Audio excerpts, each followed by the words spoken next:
Saudara, jelang Idul Adha, lapak pedagang hewan kurban mulai bermunculan. Di kawasan Batu Koneng, Ambon, hewan kurban yang didatangkan dari Kabupaten Maluku Barat Daya mulai ramai diperjualbelikan.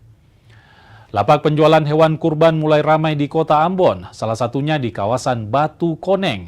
Lapak ini menyediakan 150 ekor kambing yang didatangkan dari Maluku Barat Daya menggunakan transportasi laut. Satu ekor kambing dijual mulai dari harga Rp2.600.000 hingga Rp4.500.000 tergantung ukuran dan bobot hewan.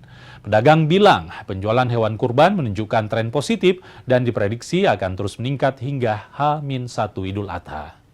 Tenggara MBD MBD. mulai laris sampai saat ini kisaran 15 ekor tuh ya. Dari kisaran yang paling murah itu 26 sampai 45. 4 Iya masih.